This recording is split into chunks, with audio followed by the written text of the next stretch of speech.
Any virus అంటే జలుబు are respiratory viruses మనము ఒక అంబ్రెల్లా టర్మ్ లాగా యూజ్ చేస్తే these are all respiratory viruses. అంటే వాళ్ళు అది శ్వాసకోశకి ఎఫెక్ట్ చేసే ఆర్ సంబంధించిన వైరసెస్ అనమాట. కోవిడ్ కూడా అంతే, ఫ్లూ వైరస్, ఇవన్నీ కూడా మన రెస్పిరేటరీ సిస్టమ్ని ఇన్ఫెక్ట్ చేసే రెస్పిరేటరీ వైరసెస్ అనమాట. అన్నిటికీ సిమ్టమ్స్ దాదాపుగా ఒకేలాగా ఉంటాయి. మీరు ఫ్లూవి తీసుకోండి, లేకపోతే కోవిడ్ తీసుకోండి, లేకపోతే రెస్పిరేటరీ సిన్సిషియల్ వైరల్ ఇన్ఫెక్షన్ అది తీసుకోండి, లేక హ్యూమన్ మెటాన్యూమా వైరస్ తీసుకోండి, అన్నీ ఈ రెస్పిరేటరీ వైరసెస్కి లక్షణాలు ఆల్మోస్ట్ సేమ్ ఉంటాయి.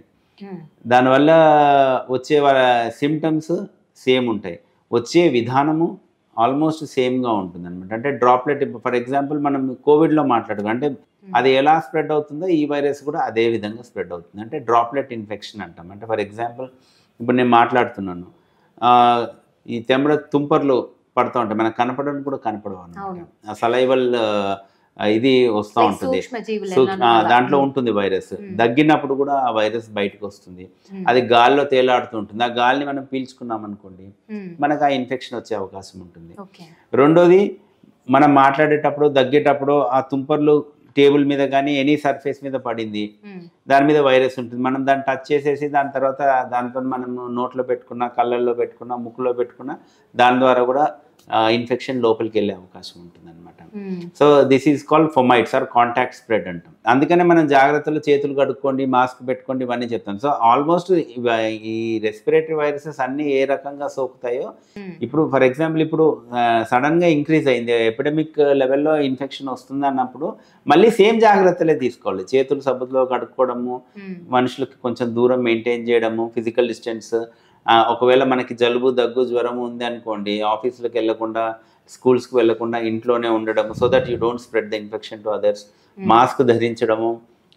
సో ఆల్ ఇంతకుముందు మనకు చెప్పిన విధానాలు కోవిడ్ని ఎట్లయితే మనము ప్రివెంట్ చేసామో ఆ సేమ్ విధానాలు మళ్ళీ ఇప్పుడు పాటించాలి. సివియర్ అక్యూట్ రెస్పిరేటరీ సిమ్టమ్స్ అంటాం అనమాట. సార్స్ అన్నట్టుగా మనం చెప్పాము.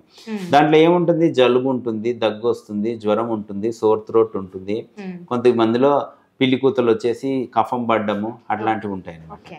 So these are all very common for all respiratory viral infections. Same ఇది కూడా అదే రకంగా ప్రెసెంట్ అవుతుంది. సో ఇప్పుడు మనకి ఏంటంటే ఎపిడమిక్ ఉంది అని అనుకుంటున్నాం కాబట్టి దానికి టెస్ట్ చేయాలి.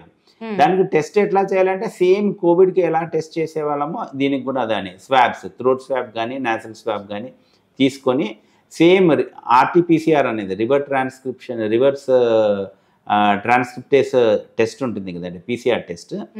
అదే విధంగానే దీని టెస్ట్ కూడా చేయాలన్నమాట. ఇది RNA వైరస్, ఇది కూడా సేమ్ RNA వైరసే. కోవిడ్ కూడా RNA వైరస్ ఉండింది.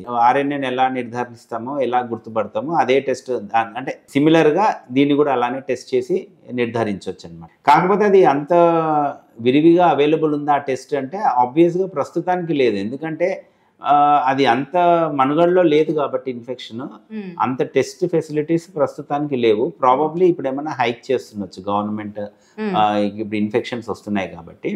సో నిర్ధారించడం కూడా కోవిడ్ని ఎట్లా నిర్ధారించడమో సేమ్ RT-PCR పద్ధతిలోనే దీన్ని కూడా నిర్ధారించవచ్చు అనమాట.